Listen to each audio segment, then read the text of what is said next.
Hello and welcome to today's Qualis Technical Series webcast on certificate monitoring and management in the 21st century. Presenting today, we have Joash Herbrink, Security Solutions Architect here at Qualis. As a reminder, the Qualis Technical Series is a new live online training series taking place each month. We'll discuss a new topic, starting with a general introduction, followed by a live Q&A. Before we begin, a couple of housekeeping items. This webcast is being recorded and will be available for viewing after the event concludes. We will open for Q&A once Joash has finished the presentation, but you can send your questions at any point throughout the event by using the questions button. And now, welcome, Joash. Thank you, Elena. It's a pleasure to be here and to talk to our customers about the beautiful module that we call Certificate View. So let's get right into it. My name is Joash, as Elena said. I try to work with all the major accounts in Europe from Qualis, and one of the most popular growing modules in our platform is Certificate View. So we thought it was a good idea to go into a quick 30-ish minutes overview of what the module does, what problem it helps customers tackle, and how it looks and feels once it's set up, and to really show you the capabilities of the module that many, if not all of you, have in their VMDR subscription. So what in reality is the challenge that we're trying to solve? For a long time, certificate management, if you even want to call it management, for most companies has been dependent on, good old XLS, Excel file sheet management. Simply said, where are my certificates, on which assets do I have them, and so on, and so on, and so on. This meant that besides the cost of managing the certificates themselves in pure man hours, there's also the hidden iceberg of unknown issues with certificates when they actually go bad or when something is wrong with them. Tracking and tracing those certificates on which assets and which targets they have been deployed is also a very cumbersome challenge for a lot of organizations. And to add to that, certificates have become more and more important for all of us in our day-to-day operations, but even in our day-to-day life, as I will go into for a second. I can just mention wireless LAN controllers, business-to-business communication, and things like that all depend on a proper and trustworthy certificate management situation. Which actually brings me to the fundamental question, are they trustworthy? And I'm probably hearing you say it now, or think now, wait, what do you mean trustworthy certificates? Aren't certificates inherently a thing that we trust? Well, it should, but the challenge is certificate trust is still a big topic. Everything we do online, when we're talking about e-commerce, when we're talking about data sharing, a lot of that, if not everything, is based on our fundamental trust and belief in the robustness of the certificate infrastructure that we've built together. So a lot of challenges arise from not being able to trust that. If you look at some very practical examples where it has touched all of our lives over the last couple of months, is just to show you Microsoft's issue with an expired certificate in Teams a few weeks ago that impacted more than 20 million Teams users. Or actually, and I haven't been able to add that to the slides today, even worse, Spotify today had an issue with an expired certificate preventing people from opening up their Spotify audio application. But all fun aside, those things are manageable and not that big of an issue, I guess. But it becomes a bigger problem when we see issues like this, an expired certificate that has prevented the active approach and active attack and active management and data gathering of the very pandemic that is making us all work from home at the moment. If you look at the Bleeping Computer article on this one, an issue in California led to almost a quarter or well over 250,000 COVID-19 samples not being submitted, the results from that not being submitted into the state government's data analysis solution, undercounting the actual cases of COVID-19 in that region at that moment in time, which of course leads to misinformed healthcare officials and their action plan associated with that. But the rabbit hole is even deeper when it comes to certificate trust. We all know that we've had some fundamental issues with the very root certificate authorities that build up our digital trust online. Think about the issue that we had in my home country, the Netherlands, with DigiNotar about 10 years ago, where their certificate signing practices proved to be less than optimal, and a lot of false or wrong certificates were issued to high-profile names such as Facebook and Microsoft Messenger and other topics at that moment in time, pretending to be those websites, whilst in fact they were definitely not owned by the companies that I mentioned. Or the issue with certificates from Symantec not too long ago, where Google and the browser industry collectively thought, you know what, those certificates, and especially again the certificate signing practices from Symantec, don't uphold or don't adhere to the best practices, so we are going to revoke the trust in that. How do you know where you are trusting those certificate authorities? How do you know that the certificates you maintain and you publish inside your infrastructure, but also towards your customers, are not going to be subject to that? So step one in certificate trust is having a good inventory, and Certificate View will help you create just that. The other thing is, and I'm using the air commas here, policies. There is no such thing as a universally independent policy for certificates like there is a CIS framework, but there are good practices, best practices that you can adhere to. The industry has issued many warnings on the use of weak ciphers or outdated hashing mechanisms or other things like that. So those things should be put into quote-unquote policy inside your organization to measure those very same certificates that you have against those policies. Am I using up-to-date signing mechanisms? Are my certificate keys from a robust enough length? Am I using outdated signing technologies or hashing technologies or whatever it may be that the industry has said, you probably shouldn't be using those anymore? And then the last step, of course, is actually do something about it. And we've already had a number of Bright Talk sessions about this. And one of them was the patch management capability. And the presenter there, Kevin, spoke about the time to remediate. And I'll touch base a little bit on how fast we can actually help you remediate or create insight in the state of your certificates. So yes, certificate trust actually is a thing. It still is and will most probably and definitely keep being a topic for all of us. I see some questions popping in. I'll pick those one up later. So as I said, the inventory is very important, and Certificate View provides that insight into the certificate state. It uses the data, and I'll get back to that in a second as well, that we are already gathering during vulnerability scans of your infrastructure. It gives you a real-time, fresh overview of the state of your certificates. As long as you keep scanning those assets, we'll keep updating the Certificate View dashboard. And this is the first of many capabilities that we have in helping you visualize the state of your environment. And as you can see here in the middle, in the second row in the middle graph, you see the rating that many people are familiar with from our SSL Labs service that we have online. This is the same rating that we're using in the SSL Labs is also being used here in Certificate View, giving you a benchmark, if you will, that is measuring the certificates continuously against the same rigid sets of criteria. And one of the things that I'll share later on is, okay, what are those criteria? We've got that documented quite well in the manuals and on the wikis for this one, on giving you insight in how we measure and how we rate certain deviations from best practices. So this dashboard gives you that immediate insight. What it also gives you is actionable intelligence. It gives you an insight everywhere, all the time, every time. This is the second stage in the certificate management or certificate view capabilities, where it breaks down on a per asset, per FQDN, per whatever you want to call that level, what the state of that certificate and that asset is.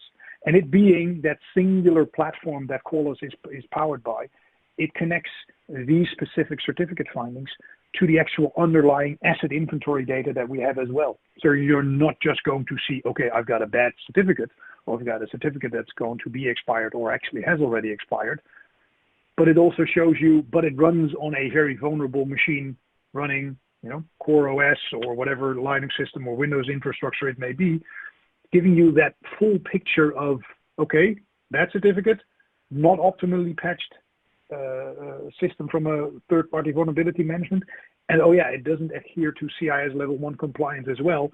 So all these things combined make it really at risk for abuse.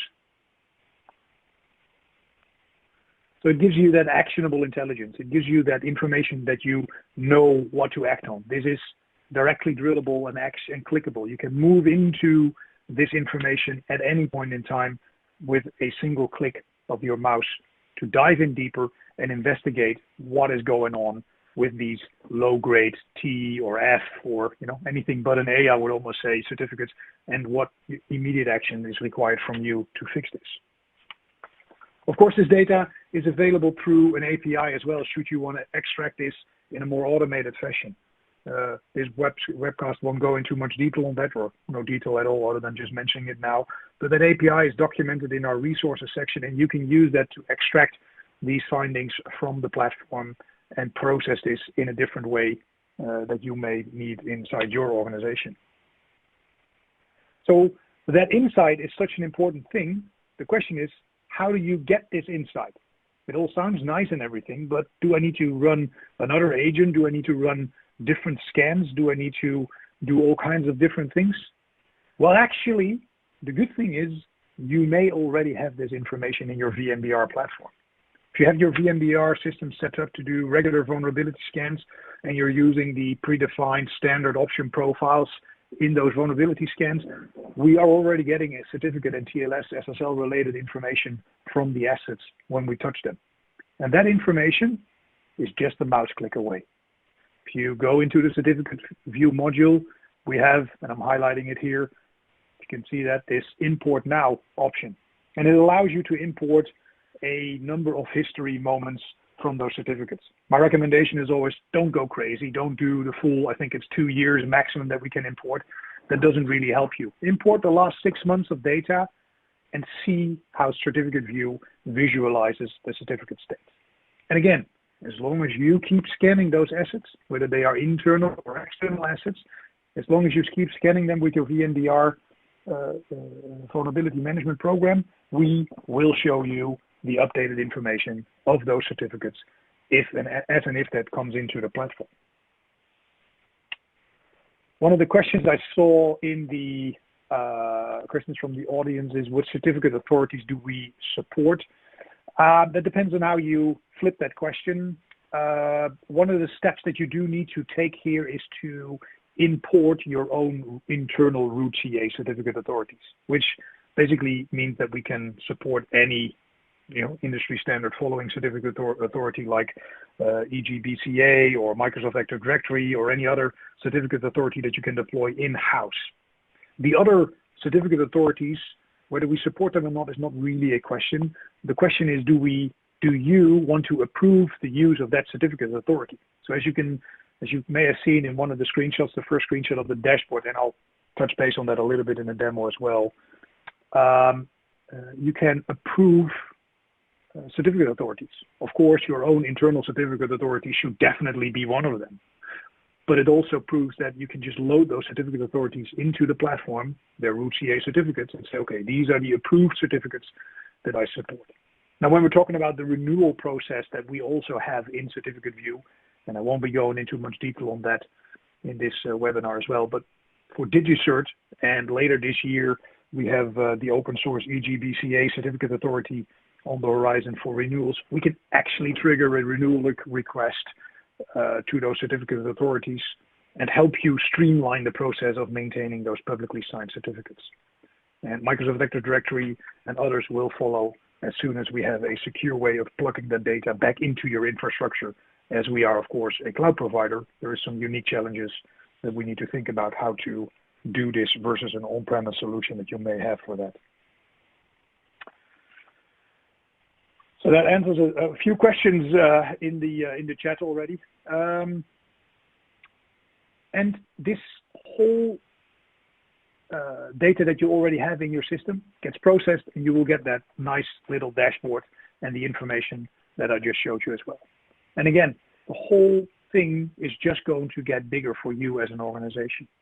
If you, and I'm skipping to a few few slides here, but we all know that certificate and encrypted traffic is something that will keep growing and growing in the years to come. We are on the verge of a mass deployment of TLS 1.3. Many high-profile websites have actually started supporting and issuing certificate stack or SSL stacks that are supporting TLS 1.3 already. And this is the next evolution in secure communication. But this also means that more and more traffic will become encrypted. Another nice capability that we are maintaining for our customers is what we call SSL Pulse. You may or may not be aware of it, but it keeps track of the top popular websites according to the Alexa ranking and shows the state of those certificates. How are they from a crypto perspective? So what is their minimum key length? What hashing algorithms do they and do they not support? Which TLS protocols do they and do they not support? This is a good measure for you to measure yourself, your own organization, against the rest of the world, so to say. And it helps you to stay on the safe side of best practices. If nobody supports TLS 1 or TLS 1.1 anymore, which I hope a lot of organizations have stopped doing, or God forbid even SSL, then it's a good moment for you to start thinking about, if you haven't already, phasing those obsolete and deprecated protocols out of your environment. Not necessarily strictly a certificate thing, but very closely aligned to your certificate management and SSL TLS management, of course.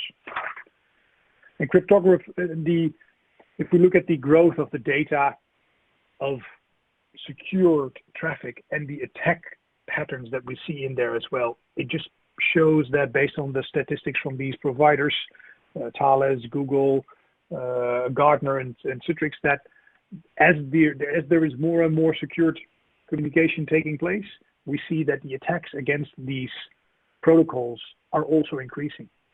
So maintaining a robust SSL TLS environment with the associated robust and secure strong certificate is becoming more and more important as time passes on.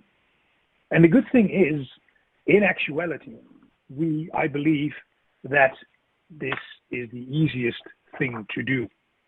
In 99% of the cases, I would say, fixing certificate issues or TLS issues is just flipping on or off certain capabilities in your infrastructure.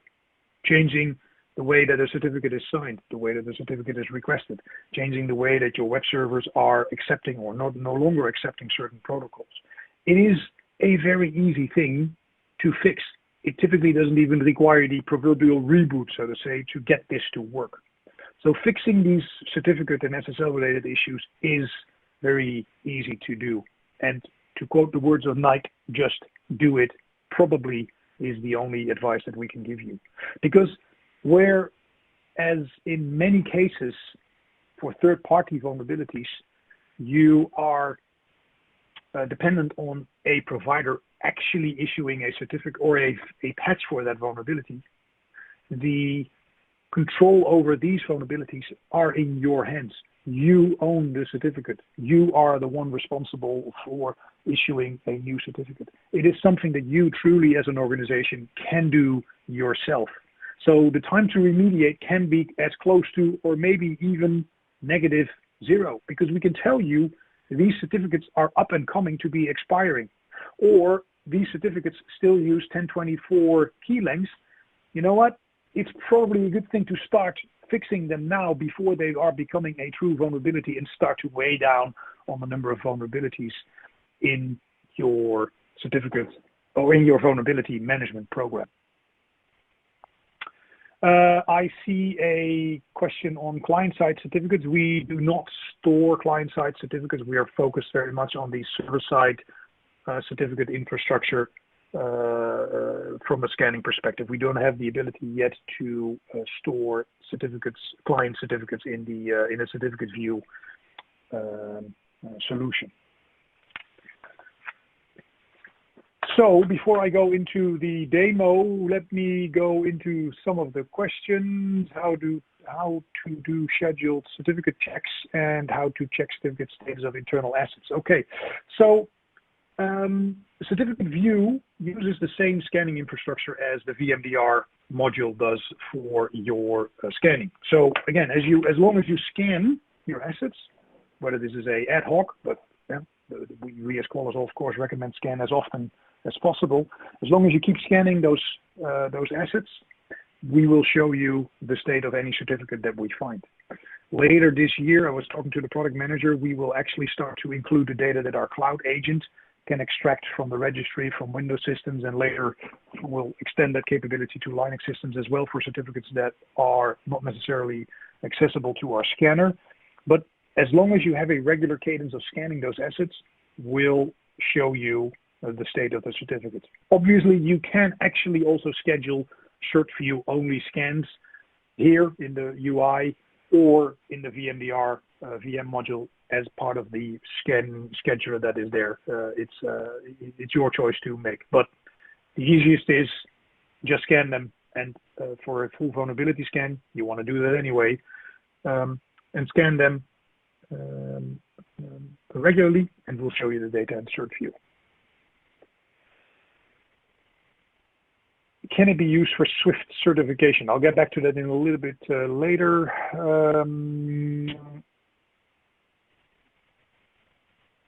Okay, adding assets, specifically internal sites, seems to be missing an add option. We have the VMDR across our estate, but no assets are populated in our certificate view.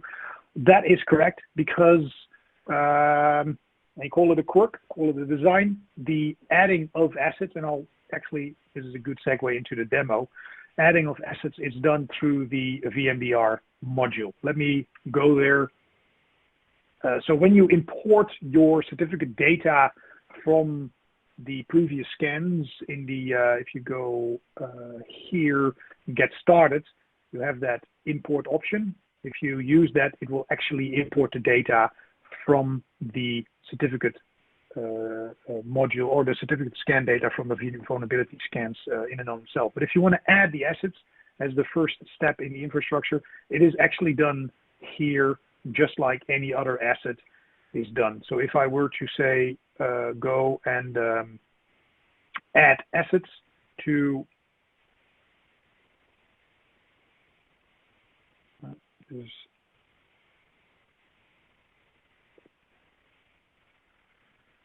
yeah, I don't have full administrative rights on this one, so let me go here. It's a demo environment that is a little bit locked, which is okay. I have more. So if we are to go here under host assets and I do new, add an IP or add an IP tracked asset, I can actually add those in multiple modules in the same go here. And you can also, as you have maybe just seen here as well, if I go to the asset database itself, I can add the existing assets into a different module by going here, add to another IP, where I can say, okay, add this IP, if it doesn't already exist, into the policy compliance, certificate of secure config assessment, or cert view. So if you have VMDR, these ones should be visible for you. Policy compliance is a different module, not available in the VMDR structure by default. So that's the way to add those IPs in there. But again, that's after you've imported it and you want to add additional certificates in there or systems in there. So, oh, screen is not readable. Oh, that's a bad thing. Yeah, it might be a little bit small print. Apologies for that. How do I zoom? Let me zoom that a little bit for you guys.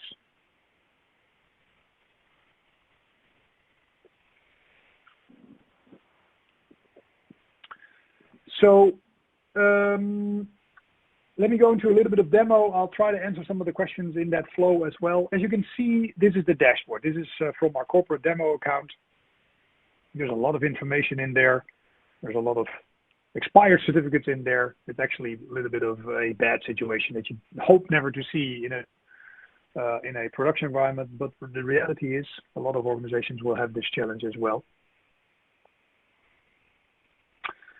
If you go into the dashboards, as you can see, like many VMDR dashboards, they are all clickable. I can go into the zoomed view here or the detailed view here as well and look into my certificates. And again, we are sorting all this information just nicely, showing you the expiration date, not just the date, but making it easy for you to also count the date down.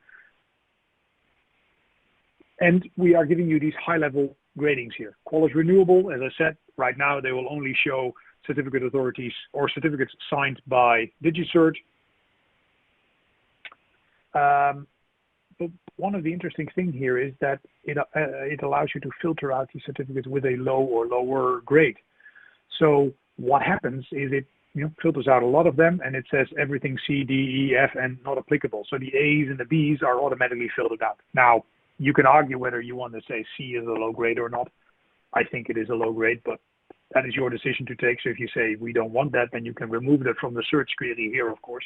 But we designate C and lower as a low grade. And by going into the certificate itself or the asset itself by clicking on it, I immediately see, okay, what is with this certificate, what is the host or hosts that this certificate is found on, is this scanned, and what is the summary of the grade. How did we get to this particular grading? And for C and lower, one of the things that if you still support 64-bit block ciphers, there is no way, even if the certificate is the most beautiful certificate otherwise devised, and it doesn't do anything bad other than that, just supporting these block ciphers is enough to be capped at a C. You will not get a higher grade than this.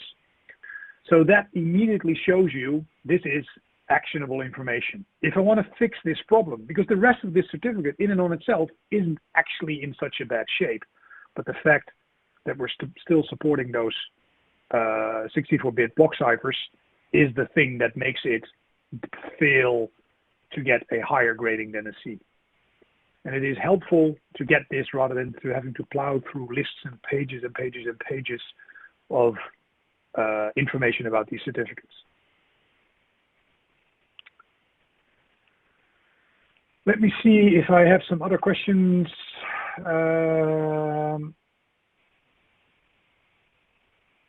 So I see, can we import new certificates to IIS, Tomcat, WebSphere, F5, Netscaler after we renew them? I'm guessing you want to know if we can automate or push that to those systems. In that case, no, we can optimize the flow of the renewal by issuing the renewal request, et cetera, with your certificate authority. Again, at the moment, only limited to DigiCert, but the actual placement of the certificate is still something that you will need to do on your own. How many certificate authorities can be imported? I don't know the maximum number at hand or at the top of my head, but it's a lot. There's no limit that I'm aware of the number of CAs that can be imported here as approved certificate authorities. And again, you can see the DigiCert ones here, but if you have another root certificate authority, if you look at another certificate view environment that we have, where I am only trusting these two certificate authorities, by simply importing the public root certificate authority certificate for these providers, you will trust them and you will say, okay, me as a company, I always want to do business with these companies to sign my certificates.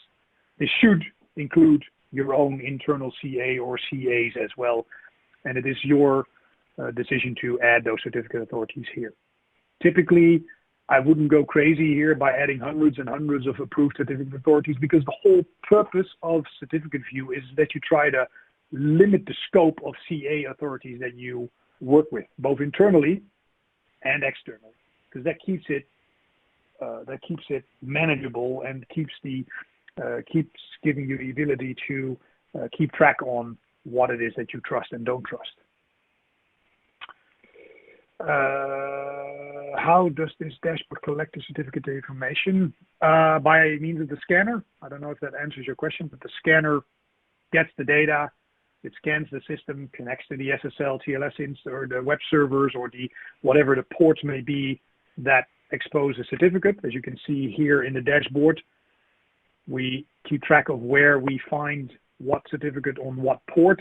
So if you're running a lot of Windows systems, the infamous port 3389 for RDP is always visible across the board for a lot of your assets. And this is how we track this is where we get the data. This is extracted by just scanning them, as I mentioned before.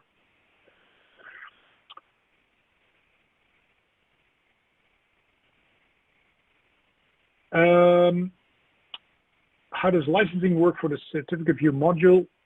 So it's included in the VMDR license. If you don't happen to be on VMDR yet, which I highly recommend you talk to your TAM to upgrade you to VMDR when your renewal is up. But let's say you don't want to, whatever it may be, then the external assets are free of charge. You can scan your www. Whatever we can reach from the internet.co.uk, .com.nl, doesn't really matter. Internal, if there is a per asset price tag in that case. But again, if you move to VMDR, it's included. Right now, again, only DigiCert as a certificate authority. Other ones, Sectico and Komodo and all those other ones, we're working on it. It's work in progress. We are getting a lot of requests from customers there, mostly right now from their internal certificate authorities. Again, that's why EGCBA is part of that upcoming release of CertView, where we can support that, and Microsoft Active Directory integrated PKI structures or certificate authorities are part of that upcoming release as well. So again, the dashboard is your starting point. If you still see, for instance, protocols here, old ones, again, let's do SSL v3. That should no longer be supported. It's out of date for a long time. There's a lot of known issues with it.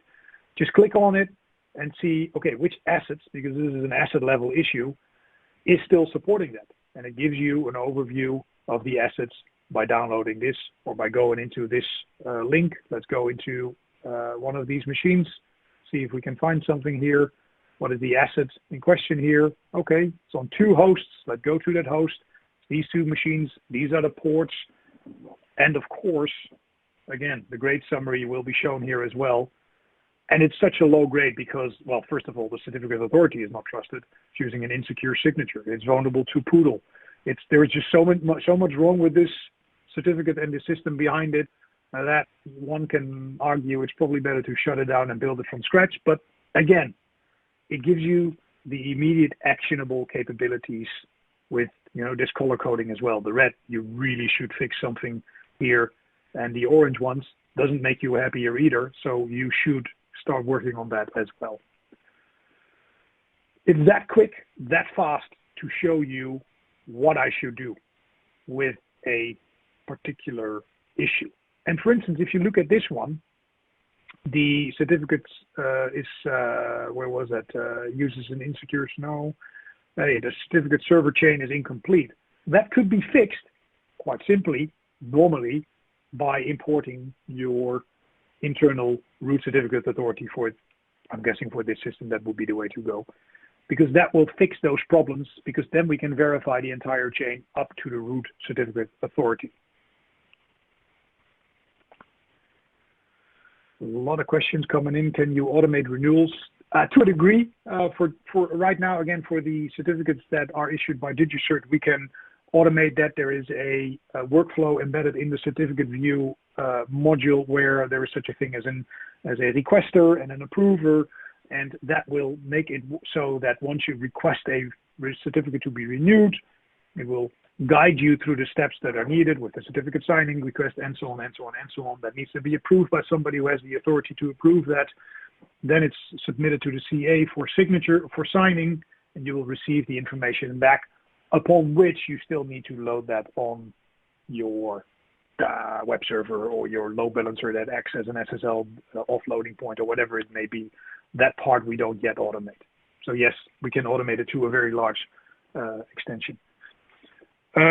So for Swift certification, that question, could you elaborate a little bit on, I know what Swift is. I'm assuming you're referring to the payment provider, the transaction, interbanking transaction provider. I am not aware of any certification that only relies on certificates. So maybe after the session we can talk about this in a bit more detail, or you reach out to your TAM and he can drag me in and we can talk about that. But in general, what this does help you is it helps you to prove to any authority, for that matter, any certificate or any validating instance, that you are doing a good job in maintaining a secure online presence. If you get A+ across the board, you show that you are doing a good job there. I am using Cloud Agents for my VM data. Will it pick up certificates on internal assets? Not yet. This is slated for tail end of this year, where the 4.something release of the agent will start to look on Windows systems on internal assets. But right now, it's scanner only. Let's see, internal assets by search view. Hang on, maybe off topic. Internal assets by search view IPs are added by the AWS connector, not manually in VMDR. Vulnerability scans run fine, but we can't run search view scans as the cloud search view scan is not available currently. Good question. Can you reach out to your TAM on that one, and we can take a look at that. Indeed, a little bit off topic.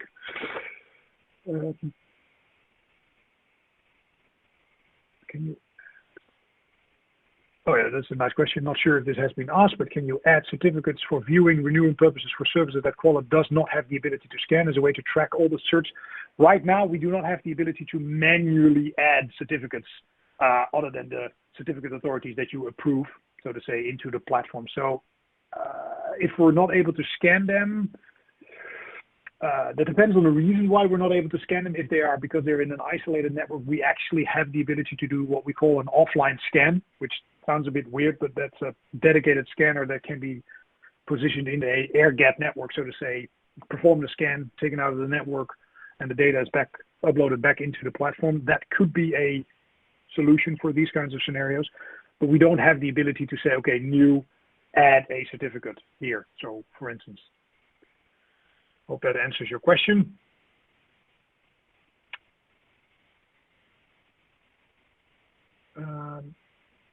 Man, that's a lot of questions. Help me out here, Elena, to keep track of that. Yep, no worries. So we just had one come through. Can the scanner find any SSL certificate on any device, such as Microsoft Server, switch, or firewall? With a little bit of a caveat, yeah. I mean, as long as the certificate is exposed to the scanner so we can touch it, yes, it will find the certificate. It depends on your scan profile. If you're only scanning on port 80 and 443, which I highly recommend you don't do, but let's say you do, then of course we won't be able to find certificates that listen on services on other ports. But if you're doing a normal vulnerability scan or even a full TCP vulnerability scan, then we'll show you wherever we get presented a certificate, and those certificates, then the information will be loaded and visualized. Perfect. We've got a couple that I'm just going to recommend that people reach out to their TAM for. So one is regarding adding the internal assets to cert view, followed the guidance and got a pair of RDS gateway servers added, getting an error. Definitely reach out to your TAM on that one. If you are not sure who your technical account manager is, I'm going to be following up on all of these questions individually and introducing them all to your TAMs anyway. So you should be getting a message from them. We also have another one that I would say as a recommendation of going straight to TAM. So can I ask if it is possible to view information regarding internal certificates? Currently had visibility on external facing, which is the free cert view. However, when attempted the trial, no options were available. So yeah, definitely reach out to your TAM. Most likely the trial has just not been applied properly onto your account there. Yeah. So I see a nice question. Oh, yeah, sorry, Elena. No, go ahead. certainly carry on, Josh, no worries. Yeah. So I see a nice question coming in. Can you automate the reports for the certificates in other formats than CSV? So you can automate the report creation. I can actually show you that here. The formats in question are, unfortunately, right now, CSV. I'm trying to think of the usefulness of a PDF. I get the question. Yeah, it's a nice one. I can talk to Asif, our product manager, about that if we're planning to add other formats in there. But right now, CSV is the only format that we are able to put this or output this into. And it kind of makes sense because it is such a high structured sets of information, right? So outputting this in CSV makes it easier to process it on something like another machine, or process this on import into another platform. But I get the question. Let's see if we can get some answers on that one, Elena, from Asif on the report formats. I'm making a note of this as well. Yeah, certainly, Barty. So I can just see 2 more left currently. So do we need to run separate scans to pick up certificate information? Yes and no. You can, but you don't have to. So as long as you scan your systems regularly with a proper option profile that just looks for all known vulnerabilities, then we will pick up the certificate issues and port them into CertView, as long as these assets are added on the internal, added to the CertView application, as I've briefly shown in the sort of VMDR module. You need to add those IPs into the CertView, so that allows the platform to share that information between modules. So no, you do not need to have separate scans, but yes, you can do that if you want to. Perfect. How do I know if this is included in my current license? Well, if you have VMDR, it is. So that's easy. If it says VMDR here in the application picker, you got it. It's enabled. So no need to worry about that. If you do not have VMDR here, but it says VM, it will say certificate view, and you need to talk to your TAM to see if it is enabled or not on the subscription. That's probably the easiest way. And other than that, you can also see if you have the internal assets there. If you have internal, so if you go here, if you have internal sites, if it shows you need to activate something like enable a trial or do whatever, then you don't have it. If you have this, then it's included in your subscription. Perfect. I think we just have one more question currently, and that is this discussion available post the session? So I can answer that one. Most certainly yes. So the recording is available. As soon as we close, I think it takes a couple minutes, and then you'll be able to review this as a recording. If you want a more detailed discussion, do just get in contact with your TAM, and they can set up a call with you directly with Joash or one of our other security architects. Yeah. And for that Swift question, I'd be interested to reach out. So, I don't have a last slide that actually has my email address on it, but reach out to your TAM, the person with the question about Swift certification, and I'll happily think along how we can help you there from that perspective. As for the other audience, your questions, if I haven't answered them, again, as Elena said, reach out to your TAM and I'll work with you to get you some answers. Very much so. Well, I think that concludes our session today. We don't have any more questions. So thank you so much, Joash, for your attendance, and thank you everybody for listening. If you do have any further questions, we are available. Please just reach out to your TAM and we'll be able to set up conversations for you to go into greater detail in regards to the product or in regards to your specific use cases. Wonderful. I'm going to stop now. So everybody have a fantastic day. Have a great day. Bye-bye. Thank you for joining.